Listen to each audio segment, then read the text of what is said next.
Dr. Kendra Anderson, and she came to us all the way from Houston. And the University of Houston is incredibly special in the fact that they have Dr. Erin Stemming, she's been around a long time and she's really amazing, like a lot of doctors you guys have here in Tampa as well, but she's built this amazing team. And Dr. Kendra Anderson is going to talk to us today about cognition. And so I'm going to read her bio and have her come up, but also with cognition, Sage is here as well. Their table is behind you guys. They're actually the ones that are working on they have a clinical trial right now for cognition. They are here. So definitely after this talk, if there's anything you want to talk about with them, Grant is here and he can talk to you guys about that. Dr. Kendra Anderson, PhD, is an assistant professor in the UT Health Neuroscience Department of Neurology at McGovern Medical School. She is a clinical neuropsychologist with clinical interest in assessing differential diagnosis of neurodegenerative disorders, including dementia, stroke, MS, movement disorders, and behavioral intervention with adults and older adults with cognitive and psychiatric disorder. She also serves as a consultant on a neuropsychologist in an interdisciplinary clinic for individuals diagnosed with Huntington's disease, where she provides brief neuropsychological assessments and mental health assessments for predictive genetic testing. Now, she sits on a ton of boards. She does a ton of amazing stuff, and her bio is on our app if you want it, because it is quite impressive and quite long. And half the stuff I can't pronounce that she does, I'm just going to be honest. So I'm going to bring up the amazing Dr. Anderson today to talk to us about cognition in HD.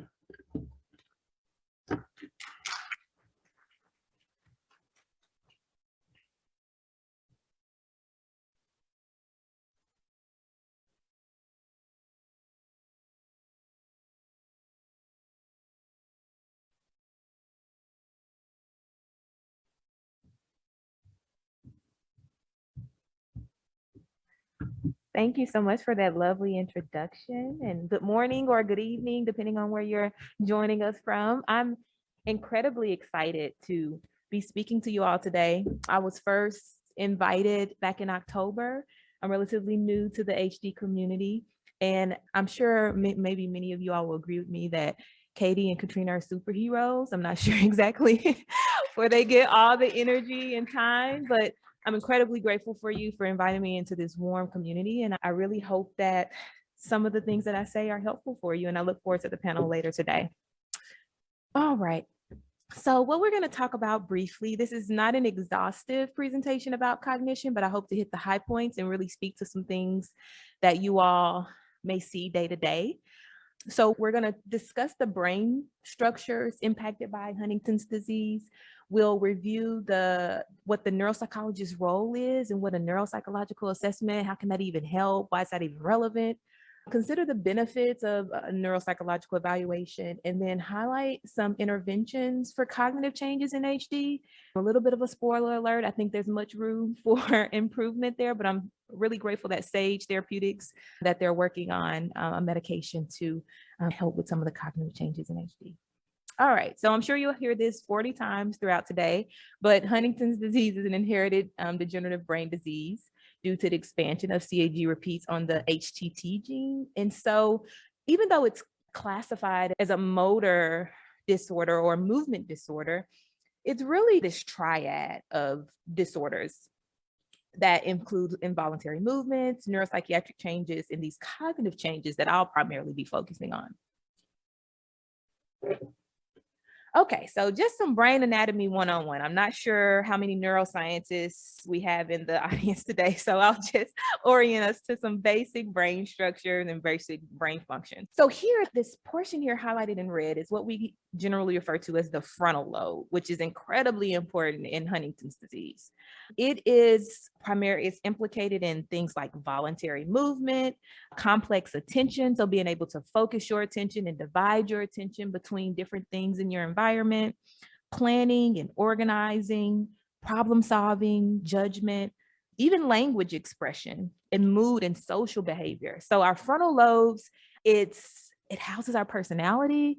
And if you think of all of our cognitive functions as airplanes, our frontal lobes and our executive functions it's like the air traffic controller. It tells us what to pay attention to, and it organizes what we're supposed to be doing in our environment.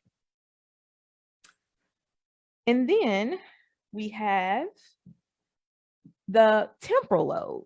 So the temporal lobe has a variety of functions, processing auditory information, but the big thing that we think about when we think about temporal lobe as a neuropsychologist, I'm thinking about learning and memory, right? Which is maybe a big thing that may come up, or a neuropsychological change that may come up with individuals living with Huntington's disease. But it also involved in language comprehension and affect and emotions.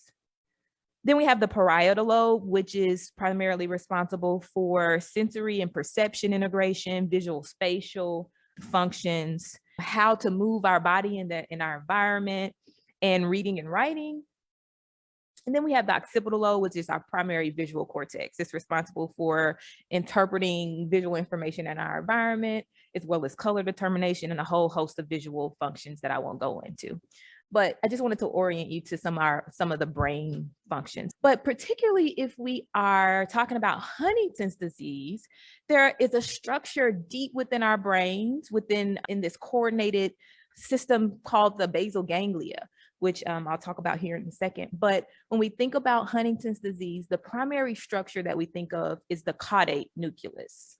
Okay, so I'm not sure if a neurologist, or one of the things that they may do when they're trying to do differential diagnosis very early in Huntington's before motor symptoms, they may stick you in an MRI and see if there's any atrophy of the caudate. So what we know, the caudate is this C-shaped subcortical structure that's deep within our brain.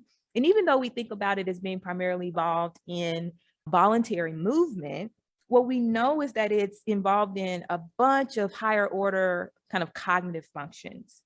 And when combined with the caudate and the putamen together, they're called the striatum, okay? And along with other structures in the basal ganglia, they do this intricate network of movement, thinking, judgment, executive functions, but also motivation, emotion, and romantic interaction. So we're going to focus more on the caudate here, and I'll mention some other structures, and then we'll get to more of the neuropsychological functions. So the caudate can be divided into three main structures: the head of the caudate, the body of the caudate, and the tail. And so the head of the caudate, it's what is primarily connected with those frontal lobes. It has connections with the frontal lobe. So it's heavily involved in executive functioning, voluntary movement, reward, motivation, mood regulation, and social perception. And so what we know, because the caudate has these projections or connections with the frontal lobe, even very early in HD, before there's any symptoms, we can see executive dysfunction. In fact, what we'll talk about is that cognitive changes are actually the more earlier change. Sometimes we can see cognitive changes up to 10 to 15 years before the onset of motor symptoms. So these can be some of the first indicators actually that someone may have Huntington's disease. Then we have the body of the caudate, which is involved in learning and acquisition. It's involved in romantic feelings and goal-directed and flexible behavior. For some of our patients, I'll hear from their loved ones or their spouse, like, my spouse doesn't even act like they like me anymore very much. They feel like I'm living with a roommate. And what we know is that it's not necessarily a voluntary thing. We know that the atrophy of the caudate has been found to be indicated in romantic feelings, and that kind of lack of interest can come along with the progression of the disease. Okay. And then the goal-directed behavior, Dr. Arati spoke beautifully about apathy. I'll mention some things about apathy as well here shortly. That goal-directed behavior and doing things spontaneously can also degrade as the caudate continues to atrophy. And then the tail of the caudate it has these connections with our temporal lobe, which we learned is involved in learning and memory. And the tail of the caudate is implicated in visual discrimination processing visual information, learning acquisition. And so while we primarily think of Huntington's disease as far as the cognitive changes, it's more executive. As the disease progresses and the caudate begins to atrophy even more and more, later in the disease, we may start to see some spatial changes, which those usually stay pretty preserved throughout the early and middle stages of Huntington's disease.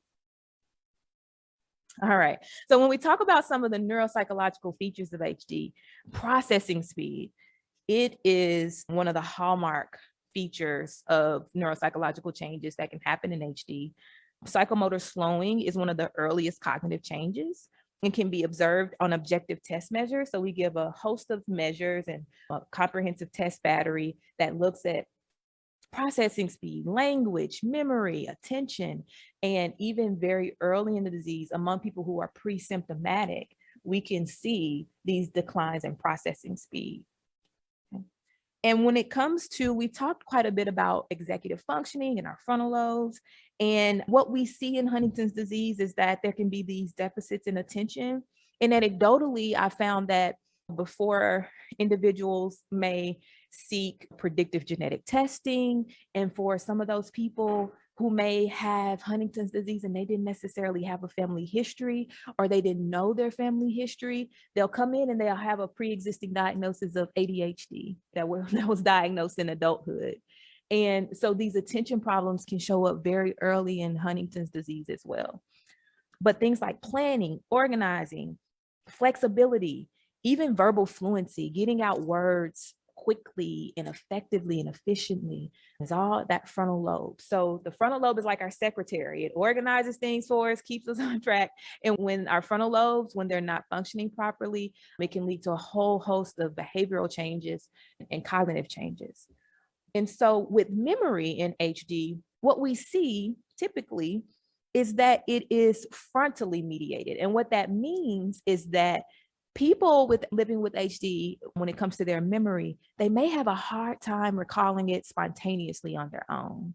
But if they're given cues or hints or clues, they're able to retrieve that information in the earlier stages and middle stages. As the disease progresses, it gets harder and harder. But usually they can retain information, the information that they do get in, and they can recognize the information. It just may be hard to recall it spontaneously. And then social cognition. So there's substantial evidence actually that people living with HD have a problem with processing facial expressions and emotion. They're even early on. So these changes that I'm talking about, we have seen pretty early in the disease process. And early reports suggest that the difficulty is actually with negative emotions like disgust or anger or fear.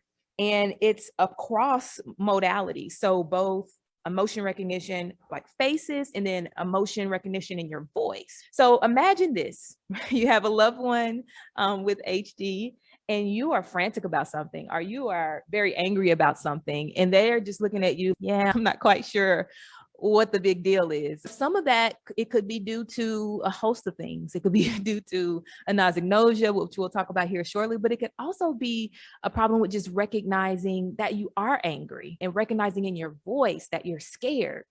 And it's not something that they're necessarily doing voluntarily. This is something that's consistently been shown in the literature, and it's something that most neuropsychologists assess affect recognition in when assessing HD.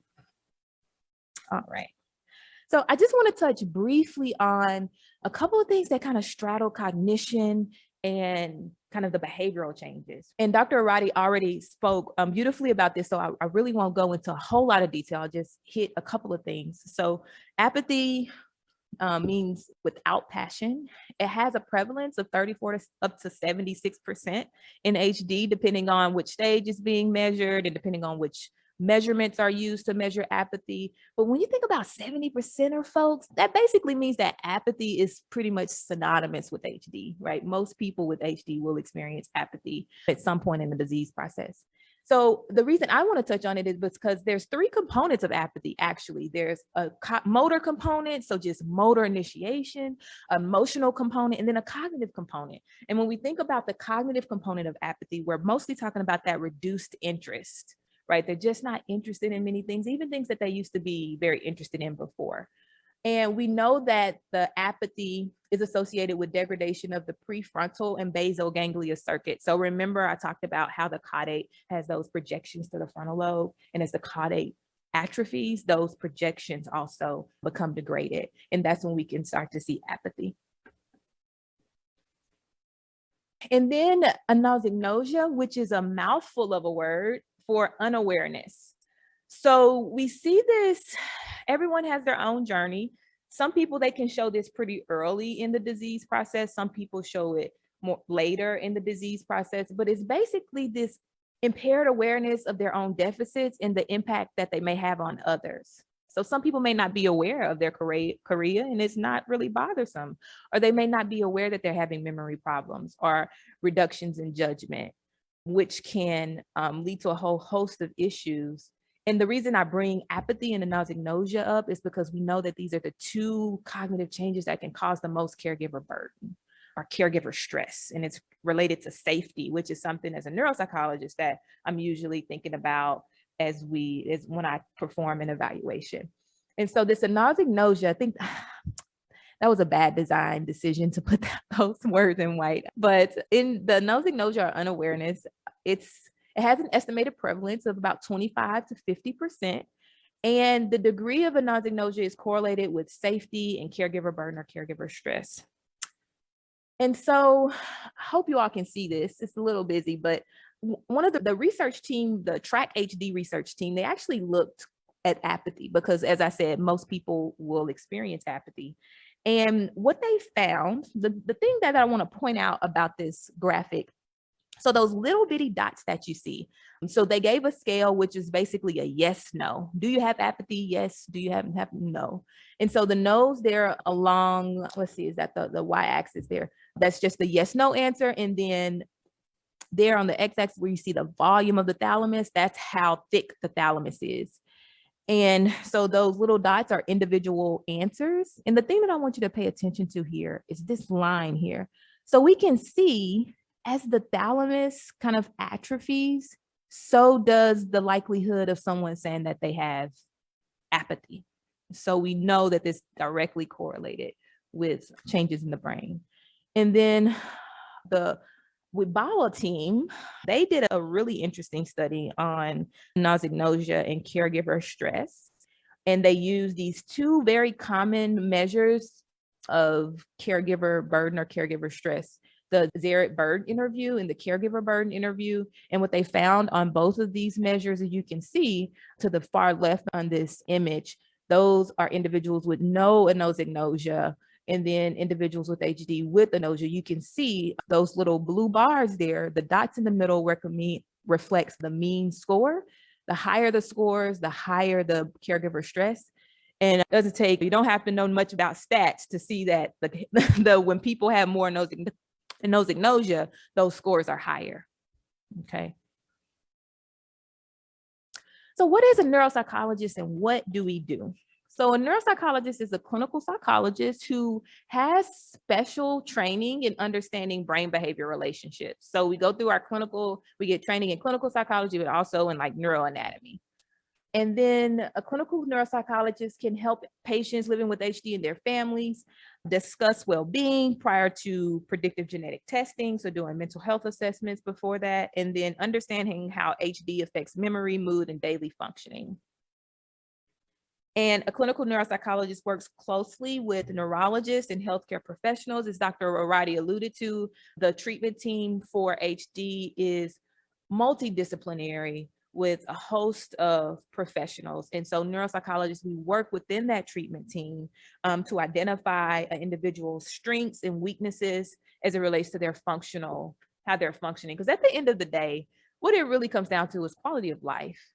And my role as a neuropsychologist is to look at how any changes that they're having in their cognition, and in their functional abilities, how is that related to their quality of life? And what can we do to improve quality of life? Okay, so just really briefly, a neuropsychological evaluation is an assessment of how an individual brain functions. And what we do, we give a battery of tests. that assesses or that's been correlated with different cognitive functions like attention, memory, language, so on and so forth. And we compare those scores to scores of individuals or their peers of similar background, like age, level of education, and so on and so forth, to see if there's any what we call declines or impairments. And over time, what we can do is track you individually, and then we compare your scores to your baseline score so we can track over time how you're doing cognitively. And I feel that this can be incredibly helpful for families and clinicians because sometimes, as Dr. Arati alluded to, everyone has their own journey. So sometimes people present as very motor, they're a predominant motor kind of onset. And cognitively, they're actually doing okay. They're actually doing okay. But because their motors are impaired so well, people look at them and they think they're much more cognitively impaired than what they really are. So this can give an objective measure, right? An objective bar to see exactly where you are. On the inverse, I've seen people who they're having very few motor changes, but cognitively, they are starting to be really impaired. And so they look fine. It's hard for people to really know that they have this disorder, but cognitively, they're really having some changes. So a neuropsychological evaluation can offer an objective measure of how someone is changing cognitively. And it, as we talked about, it evaluates multiple areas like attention, memory, executive functions, language, perception, and mood. Okay. So the benefits, like why would you even want to put your loved one through that? Neuropsychological assessment, depending on where you get it, it can be more brief, like an hour and a half, 2 hours, which some people maybe wouldn't consider that brief. And a comprehensive neuropsych evaluation can take up to 4 hours. So it can be very cognitively taxing. But some of the benefits to obtaining a neuropsychological evaluation, and I stress even early on before you're symptomatic, I think it can be very helpful to assist with differential diagnosis. Not all people decide to go through with the predictive genetic testing. And or some people, they may not have a clear family history and they are noticing some of these changes. And so coming in, getting a neuropsychological evaluation, it can assist with differential diagnosis. And having Huntington's disease doesn't preclude you from getting other neurodegenerative diseases, right? So just because you have Huntington's doesn't necessarily mean that you can't get Alzheimer's disease as well. So if we have a neuropsychological evaluation, if we're tracking over time, we can maybe see patterns. If we see a pattern that we know is not associated with Huntington's disease, then we may clue your neurologist in to say, hey, we may need to look at this. There may be a concern for an overlapping disease like Alzheimer's disease. It can assist with evaluation of efficacies of treatment. So let's say you're very early and you get put on this awesome treatment by Sage Therapeutics that they're coming out with, and we test you before the medication, we test you after. We can see if there's been some benefit to the treatment. You can also provide a baseline, which we can compare subsequent evaluations, right? And this can be particularly important for disability claims. So if you're early in the disease process, and like I said, if you're one of those people who have more of a cognitive onset and you're not showing those motor movements as much and you're trying to apply for disability, they're going to want objective proof that you've had some type of cognitive decline. So although it's not necessary for disability benefits, it can really help build the case. And then it can reveal areas of daily functioning to identify areas that the person may need assistance with the rehabilitation, which can be incredibly important for driving safety. Just really briefly, I think driving it's a really big deal, right? When we're getting to the point where we're having to consider driving cessation for our loved one. In a road test, on a road test is like the gold standard for assessing driving safety. So this is when you get in a car with the occupational therapist who's trained and you drive and they see if there are any concerns with driving. But as a neuropsychologist, we also have some measures that are pretty strongly correlated with driving safety. And so even before you get that on the road evaluation, if you do a neuropsychological assessment, we can say, like, here are some concerns we have with driving, and maybe they would benefit from a driving evaluation.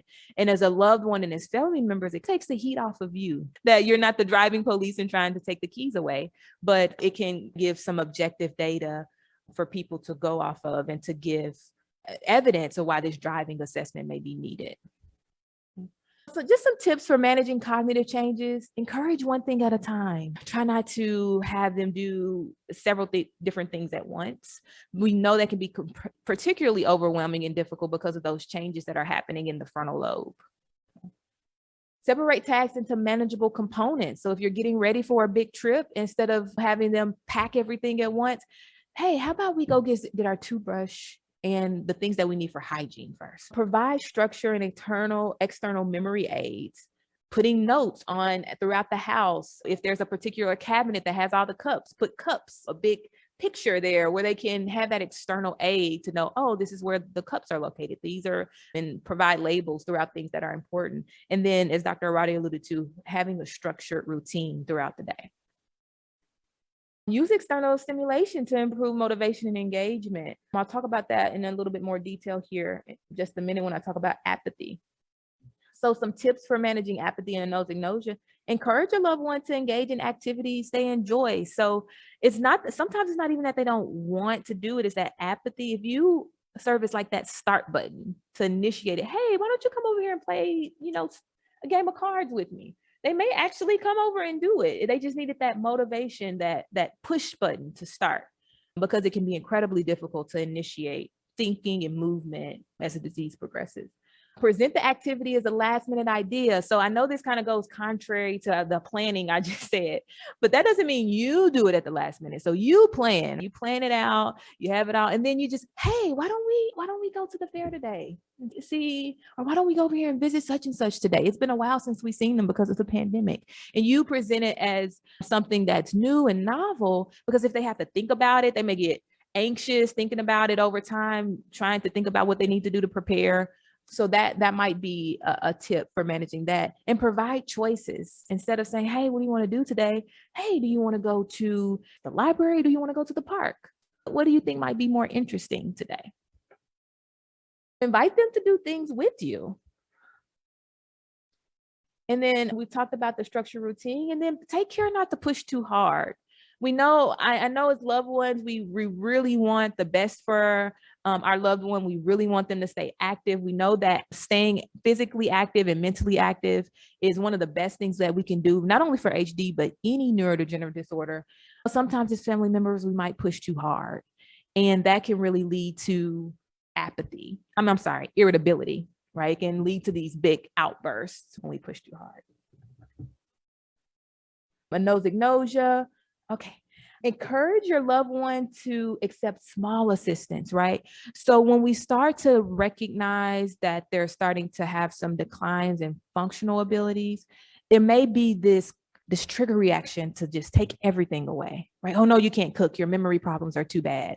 Oh no, you can't do this, which can be quite demeaning. It can be quite, for the person living with it can trigger some feelings of shame for some folks. So instead of saying, no, you can't cook, how about we just use the microwave a little more? How about I get you a new microwave if they don't have one, so you can microwave your food instead of cooking it if it's been a big problem. Or avoid power struggles, which can be incredibly difficult. Sometimes the push and pull of the power struggles, especially when someone is not really aware of their deficits, no matter how many times you tell them that they're having memory problems, they're not going to be able to integrate that because of the changes that are going on in their brain. Okay. And then focus on safety. If it's not, so there are some hard stops, right? If they're trying to drive and they clearly can't drive, that's a hard stop. That's a safety issue. Or they're trying to operate large equipment, that's dangerous, and their career prevents them from doing that. That's a hard stop. That's a safety issue. But if it's not a safety issue, pick and choose your battles in terms of what really needs to be harped on in terms of that awareness and anosognosia, and what it's not the end of the world if they continue to engage in it. And then take care not to label. With some of my HD families, I've seen them say, you have HD, honey, you can't really do this. And for some things, that might be closer to the truth than not. But also for some things, I found that our patients with HD are incredibly creative. They have much perseverance, and there's still a lot of strengths. Labeling or framing it in a way that, oh, you can't do this because of this disorder, may increase shame or stigma that's related with the disease. And then takes transition slowly. as I talked about before, driving is really tied to independence, and it can be a very big deal for families when we're getting to the point where driving needs to stop and some of those other independent or instrumental activities of daily living. So instead of just one day saying, hey, no, try, I think working with your care team to plan ahead, to take small steps towards driving cessation instead of just all or none. Just one day you come in and say, hey, I'm going to take the keys. You can't drive anymore because you've had 3 wrecks in the past 2 months. Trying to stay on the front end of that and maybe plan ahead so that you can transition in a way that's a little bit more gentle and have alternative ways of transportation and things and so on and so forth. And then rely on your treatment team, lean into your support system, your treatment team. Let us be the bad guy that kind of comes with this information to say that here are some things or here are some steps that we need to take, because it can really be difficult for loved ones to have to serve as these dual roles, right? Both wife and caregiver, or daughter and caregiver, and try to make some of these decisions when there's a lot that can go into helping your loved ones. So here, those are just some helpful tips that anecdotally I found and in the literature what's been found to be really helpful. All right, so as I wrap up, I just want to briefly talk about the treatments that exist for cognitive changes in HD. And of course, we know to date, there are no current disease modifying therapies for HD, but there are some assistive technologies, which that's beyond the scope of my presentation. Usually PT and OT, they're a bit more well-versed in those things, but external aids to help compensate for cognitive difficulties, like talking mats if communication is an issue, medications. Again, this is psychiatry, neurology, who are has expertise in this. There's some evidence for acetylcholinesterase inhibitors in HD, but the literature is very limited, at least from what I could see. And not to say that it won't work, I think it just hasn't been looked at as much in HD. And then cognitive training or interventions that support neural compensation, such as cognitive exercises and cognitive training. Again, there's a lot out there on Alzheimer's disease, mild cognitive impairment, Alzheimer's disease, or even Parkinson's disease. There's a little bit more than in Huntington's disease. There hasn't been a wealth of information out there, but we'll talk about just a couple of studies that I'm excited about. So here in 2015, Andrews and colleagues, they came out with this really good comprehensive review of the cognitive interventions that can enhance neurocompensation in Huntington's disease. And they talk about a pathway to where we can develop more cognitive trials in looking more and how to bolster the research in cognitive interventions. And then there's been some translational research, Wood et al., where they did translational research with mice, where they did this brain training and they were able to effectively remember and run a maze more effectively after this brain training that they did. So some exciting kind of research in translational studies. And then here more recently, this was in 2018, 2019, where this group, they are exploring computerized cognitive training with individuals living with HD called CogTrain HD. So it was a protocol for a randomized feasibility study. I was not able to find an update of where they are in recruitment and kind of any outcomes yet, but we're working on it. We're working on developing cognitive therapies and cognitive rehabilitation that can be more catered towards some of the cognitive changes that we know happen in HD. All right, as I wrap up, I just want to give a shout out to our amazing Center of Excellence team at UT Health.